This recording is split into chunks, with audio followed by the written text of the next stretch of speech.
तो नमस्कार साथियों, मेरा नाम है मनदीप और आप देख रहे हैं एमडी हिंदी न्यूज़। आज शक संवत 1947 है और विक्रम संवत 2082 है। आज वैशाख माह के कृष्ण पक्ष की द्वितीया तिथि है। अंग्रेजी कैलेंडर के हिसाब से आज की तारीख है 14 अप्रैल 2025 और वार है सोमवार। जय भोलेनाथ। चलिए पहले नज़र डालते हैं हरियाणा की दिन भर की प्रमुख खबरों पर।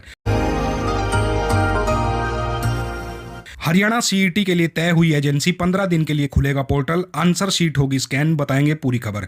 हरियाणा में गर्मी से मिली राहत, आज भी बादलों से ढका रहेगा आसमान। अगले 3 दिन ऐसा रहेगा मौसम, बताएंगे पूरी खबर। हरियाणा में सरकारी स्कूलों पर लगेगा ताला, कभी भी बंद कर सकती है सरकार, बताएंगे आखिर क्या मजबूरी आन पड़ी। हरियाणा में हैप्पी कार्ड धारकों के लिए खुशखबरी, ऑटोमेटिक रिचार्ज हो गए हैं शुरू, बताएंगे पूरी खबर। हरियाणा में HKRNL कर्मचारियों की आई शामत, सैनी सरकार ने जारी कर दिया खतरनाक आदेश, बताएंगे पूरी खबर। किसानों के लिए एक अच्छी खबर, फार्मर आईडी के जरिए मिलेगा इन योजनाओं का लाभ, बताएंगे पूरी खबर। हरियाणा के जिले में बनेगा सबसे बड़ा एम्स, कई राज्यों को मिलेगा फायदा, बताएंगे पूरी अपडेट। दिल्ली में चंदगीराम अखाड़ा टी पॉइंट पर लाल बत्ती से मिलेगा छुटकारा, यहां पर बनेगा फ्लाईओवर, बताएंगे पूरी खबर। आगे बढ़ने से पहले मेरी आप सभी से रिक्वेस्ट है, कृपया हमारे चैनल को सब्सक्राइब जरूर कर लें, क्योंकि हरियाणा की बड़ी खबरें सबसे पहले हमारे चैनल पर आती है। चलिए अब खबरें देखते हैं विस्तार से। हरियाणा के लाखों युवा जो लंबे समय से सीईटी यानी कि कॉमन एलिजिबिलिटी टेस्ट का इंतजार कर रहे हैं, उनके लिए अब राहत भरी खबर सामने आ गई है। प्रदेश सरकार ने आखिरकार सीईटी परीक्षा आयोजित कराने के लिए एजेंसी तय कर ली है। हालांकि फिलहाल एजेंसी का नाम सामने नहीं आया है, लेकिन संकेत साफ है कि तैयारी अपने अंतिम चरण में है। हरियाणा कर्मचारी चयन आयोग HSSC बीते एक हफ्ते से लगातार बैठकों में जुटा हुआ है। सीईटी परीक्षा से पहले विज्ञापन का ड्राफ्ट तैयार किया जा रहा है ताकि कोई भी गलती न रह जाए। आयोग के चेयरमैन हिम्मत सिंह और सीएम के chief principal secretary Rajesh Khullar की कई दौर की बैठकें हो चुकी हैं। अब मुख्य सचिव की अध्यक्षता में सभी डीसी और एसपी के साथ बैठक होनी है, जिसमें परीक्षा आयोजन की रूपरेखा तय करी जाएगी। खास बात यह है कि परीक्षा होने के बाद सिर्फ 7 दिनों के भीतर आंसर शीट स्कैन कर ली जाएगी और कुल 15 दिन में रिजल्ट भी जारी कर दिया जाएगा। यानी अगर परीक्षा 20 मई तक हुई तो जून के पहले हफ्ते में नतीजे भी आ सकते हैं। जैसे ही रिजल्ट आएगा, विभिन्न विभागों में भर्तियों का सिलसिला जो है वो शुरू हो जाएगा। पुलिस कांस्टेबल के 6000 से अधिक पदों की भर्ती की तैयारी पहले ही चल रही है। रजिस्ट्रेशन पोर्टल 15 दिन के लिए खुलेगा और त्रुटियों को सुधारने का भी मौका दिया जाएगा। अब युवाओं को बस अंतिम घोषणा का इंतजार करना है। सीईटी की उल्टी गिनती शुरू हो चुकी है। आइए अब बात करते हैं हरियाणा के मौसम की, जहां बीते कुछ दिनों से हो रही बारिश ने मौसम का मिजाज पूरी तरीके से बदल दिया है। लगातार बरसात के चलते राज्य में तापमान में गिरावट दर्ज करी गई है। जहां कुछ दिन पहले पारा 40 डिग्री सेल्सियस तक पहुंच चुका था, वहीं अब इसमें करीब 6 डिग्री की गिरावट देखी गई है। रविवार को दिन का अधिकतम तापमान 36.4 डिग्री सेल्सियस रिकॉर्ड किया गया। मौसम में इस बदलाव से न सिर्फ आम जन को गर्मी से राहत मिली है, बल्कि किसानों ने भी राहत की सांस ली है, क्योंकि अब मौसम साफ हो गया है। खास बात यह रही कि प्रदेश के कई जिलों में तापमान सामान्य से नीचे दर्ज किया गया। 13 अप्रैल को अधिकतम तापमान में 0.4 डिग्री सेल्सियस और न्यूनतम तापमान में 1.9 डिग्री सेल्सियस की गिरावट जो है वो रिकॉर्ड करी गई है। प्रदेश का सबसे गर्म जिला सिरसा रहा, जहां पारा 36.4 डिग्री सेल्सियस पर पहुंचा। वहीं सबसे ज्यादा गिरावट हिसार के बालसमंद में देखी गई, जहां तापमान 3.5 डिग्री घटकर 33.9 डिग्री सेल्सियस रह गया था। अब बात करते हैं आने वाले 3 दिनों की। चौधरी चरण सिंह हरियाणा कृषि विश्वविद्यालय के मौसम विभाग प्रमुख डॉक्टर मदन लाल खिचड़ के अनुसार 14 से 16 अप्रैल तक मौसम सामान्य रूप से खुश्क रहेगा। इस दौरान उत्तर पश्चिमी और पश्चिमी हवाएं चल सकती है, जिससे दिन के तापमान में हल्की बढ़ोतरी की संभावना है। फिलहाल के लिए मौसम ने राहत दी है, लेकिन तापमान में फिर से हल्की चढ़ाव की संभावना भी बनी हुई है। नए शैक्षणिक सत्र की शुरुआत के साथ ही हरियाणा सरकार की चिंताएं एक बार फिर सतह पर आ गई हैं। एक और प्राइवेट स्कूलों की मनमानी पर लगाम कसने का दबाव है, तो दूसरी ओर सरकारी स्कूलों की गिरती स्थिति को सुधारना सरकार के लिए बड़ी चुनौती बनता जा रहा है। सैनी सरकार और शिक्षा विभाग ने इस बार सरकारी स्कूलों में बच्चों की संख्या बढ़ाने का बड़ा लक्ष्य तय किया है, लेकिन बीते वर्षों के अनुभवों को देखें तो यह लक्ष्य भी अधूरा ही नजर आता है। प्रदेश में आज भी सैकड़ों सरकारी स्कूल ऐसे हैं जहां पर छात्रों की संख्या या तो बिल्कुल शून्य है या 10 से कम है। यही वजह है कि अब ये स्कूल सरकार के निशाने पर हैं और कभी भी बंद किए जा सकते हैं। आपको बता दें कि पिछले 10 वर्षों में हरियाणा में 600 से ज़्यादा सरकारी स्कूल जो हैं वो बंद किए जा चुके हैं। जिन विद्यालयों में बच्चों की संख्या बेहद कम रही, उन्हें समय समय पर चिन्हित करके बंद किया गया। कहीं एक भी छात्र मौजूद नहीं था, तो कहीं गिनती में सिर्फ 10 से 15 छात्र ही पढ़ने आते थे।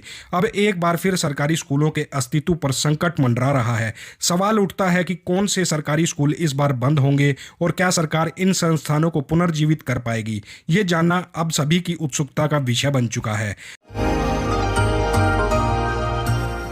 हरियाणा में हैप्पी कार्ड धारकों के लिए अब एक और बड़ी राहत भरी खबर सामने आ रही है। पिछले कई महीनों से लोग हैप्पी कार्ड के रिन्यू होने का इंतजार कर रहे थे और अब आखिरकार इंतजार खत्म हुआ है। जी हां, हैप्पी कार्ड का रिचार्ज एक बार फिर से शुरू हो चुका है, जिससे अब लाभार्थी हरियाणा रोडवेज की बसों में मुफ्त में सफर का फायदा उठा सकेंगे। गौरतलब है कि हैप्पी कार्ड रिचार्ज न होने के कारण हजारों लोगों को रोडवेज बसों में फ्री यात्रा की सुविधा नहीं मिल पा रही थी, लेकिन अब ये तकनीकी समस्या दूर कर दी गई है। भिवानी रोडवेज डिपो के जीएम दीपक कुंडू के मुताबिक लाभार्थियों के हैप्पी कार्ड ऑटोमेटिक रिचार्ज होना शुरू हो गए हैं। इस कार्ड के जरिए परिवार के प्रत्येक सदस्य को साल में 1000 किलोमीटर की मुफ्त यात्रा की सुविधा मिलती है। आपको बता दें कि पिछले साल मार्च में हरियाणा सरकार ने घोषणा करी थी कि जिन परिवारों की सालाना आय 1 लाख रुपए तक है, उन्हें रोडवेज बसों में मुफ्त यात्रा का लाभ दिया जाएगा। इसके लिए पात्र लोगों को हैप्पी कार्ड जारी किए थे। अगर आप भी हैप्पी कार्ड बनवाना चाहते हैं तो हरियाणा रोडवेज की आधिकारिक वेबसाइट ebooking.hrtransport.gov.in पर जाकर अप्लाई हैप्पी कार्ड ऑप्शन पर क्लिक करें। परिवार पहचान पत्र नंबर और आधार से ओटीपी वेरिफिकेशन के बाद आवेदन प्रक्रिया पूरी करें। तो अब आपके पास हैप्पी कार्ड है तो फ्री यात्रा के लिए तैयार हो जाइए। हरियाणा में युवाओं के लिए बड़ी खबर सामने आ रही है।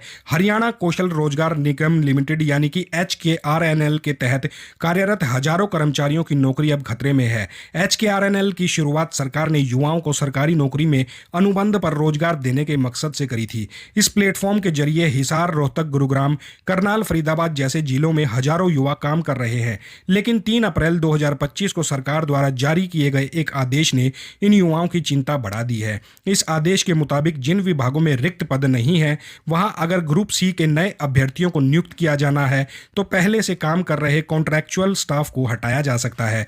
आदेश में साफ कहा गया है कि पहले आओ पहले पाओ यानी फर्स्ट इन फर्स्ट आउट के सिद्धांत को अपनाया गया है।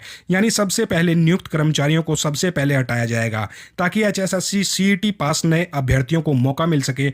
हालांकि यह नियम उन कर्मचारियों पर लागू नहीं होगा जो 15 अगस्त 2019 से पहले नियुक्त किए गए थे। उन्हें सेवा सुरक्षा अधिनियम 2024 के तहत संरक्षण मिलेगा, लेकिन बाकी हजारों कर्मचारियों को जो 2019 के बाद जुड़े हैं अब वो असमंजस में है। इस फैसले को लेकर राजनीतिक पारा भी बढ़ गया है। कांग्रेस नेता रणदीप सुरजेवाला ने सरकार पर हमला बोला और इसे युवाओं के साथ अन्याय बताया और फैसले को अमानवीय करार दिया है। दिल्ली वालों के लिए ट्रैफिक जाम की समस्या से राहत देने वाली एक और बड़ी खबर सामने आई है। राष्ट्रीय राजधानी में ट्रैफिक को सुगम और सिग्नल फ्री बनाने की दिशा में एक अहम कदम उठाया गया है। दिल्ली की बीजेपी सरकार ने रिंग रोड पर सिविल लाइंस के पास चंदगीराम अखाड़ा टी पॉइंट यानी मेटकाफ टी जंक्शन पर फ्लाईओवर के निर्माण को मंजूरी दे दी है। इस नए फ्लाईओवर के बनने के बाद सलीमगढ़ बाईपास से होते हुए मजनू का टीला और सिग्नेचर ब्रिज तक का सफर जो है वो पूरी तरीके से सिग्नल फ्री हो जाएगा। इसका सीधा फायदा उत्तरी दिल्ली, उत्तर पूर्वी दिल्ली, सिविल लाइंस और बुराड़ी जैसे इलाकों और साथ ही साथ सोनीपत और पानीपत जैसे जो यहाँ से ड्यूटी करने जाते हैं उन लोगों के लिए भी इसका बहुत बड़ा फायदा उन्हें मिलने वाला है। एक अधिकारी के मुताबिक यह फ्लाईओवर 680 मीटर लंबा होगा और इसका निर्माण ट्रामा सेंटर से लेकर DRDO के बीच किया जाएगा। इस परियोजना पर कुल 183 करोड़ रुपए खर्च किए जाएंगे। सड़क की चौड़ाई बढ़ाने के साथ ही यू टर्न और पैदल चलने वालों के लिए अलग से कॉरिडोर बनाने की भी योजना है। फिलहाल चंदगीराम अखाड़ा टी पॉइंट पर ट्रैफिक लाइट के कारण पीक आवर्स में भारी जाम लगता है। ISBT कश्मीरी गेट से मजनू का टीला जाने में ही कई बार आधा घंटा लग जाता है। पंजाब, हरियाणा और चंडीगढ़ की बसें भी इसी रूट से गुजरती हैं, जिससे जाम और भी ज्यादा बढ़ जाता है। इस फ्लाईओवर से सिविल लाइंस, पुरानी दिल्ली सचिवालय, विधानसभा और आसपास के इलाकों में सफर होगा और भी ज्यादा आसान और सुगम। हरियाणा के रेवाड़ी जिले में बन रहा है अखिल भारतीय आयुर्विज्ञान संस्थान यानी एम्स। प्रदेश का सबसे बड़ा हेल्थ केयर प्रोजेक्ट माना जा रहा है। यह संस्थान न केवल हरियाणा बल्कि राजस्थान और सीमावर्ती जिलों को भी बेहतरीन स्वास्थ्य सुविधाएं उपलब्ध करवाएगा। रेवाड़ी में बन रहा यह एम्स महेंद्रगढ़ बस स्टैंड से केवल 38 किलोमीटर की दूरी पर स्थित है और इसका निर्माण कार्य तेजी से चल भी रहा है। करीब 1243 करोड़ रुपए की लागत से बन रहा यह एम्स 750 बिस्तरों वाला आधुनिक अस्पताल होगा। इसके तैयार हो जाने के बाद रेवाड़ी, महेंद्रगढ़, चरखी दादरी, भिवानी, रोहतक, झज्जर, गुरुग्राम, मेवात, पलवल और फरीदाबाद जिले के लोगों को दिल्ली, जयपुर या गुरुग्राम जैसे बड़े शहरों की ओर रुख करना नहीं पड़ेगा। वहीं राजस्थान के अलवर और झुंझुनू जिले भी इसकी सीधी पहुंच में होंगे। साल 2014 में प्रधानमंत्री नरेंद्र मोदी ने रेवाड़ी रैली के दौरान इस एम्स की घोषणा करी थी। इस संस्थान से जहां लोगों को बेहतर इलाज मिलेगा, वहीं रोजगार के नए अवसर भी पैदा होंगे। अगर आप एक किसान हैं और सरकार की योजनाओं का लाभ लेना चाहते हैं तो यह खबर आपके लिए बेहद जरूरी है। देश भर में अब फार्मर आईडी रजिस्ट्रेशन को अनिवार्य कर दिया गया है। केंद्र सरकार का ये कदम किसानों की पहचान को पुख्ता करने और उन्हें सीधी योजनाओं से जोड़ने की दिशा में एक अहम प्रयास है। फार्मर आईडी एक यूनिक नंबर होता है जो किसानों को आधार कार्ड की तरह एक डिजिटल पहचान देता है। इसके जरिए किसान न सिर्फ पीएम किसान सम्मान निधि योजना जैसी स्कीम का लाभ उठा सकते हैं बल्कि बार बार दस्तावेज देने के झंझट से भी छुटकारा उन्हें मिलेगा। यही नहीं, सरकार डीबीटी यानी डायरेक्ट बेनिफिट ट्रांसफर के तहत किसानों के खातों में सीधे मदद की राशि भी भेजेगी। इस आईडी में किसान की व्यक्तिगत जानकारी के साथ साथ उसकी खेती योग्य जमीन और कृषि गतिविधियों की जानकारी भी दर्ज हो सकती है। इससे सरकार को एक व्यापक डेटाबेस तैयार करने में मदद मिलेगी जिससे योजनाओं के लाभ पारदर्शिता और आसानी के साथ पहुंचाए जा सकेंगे।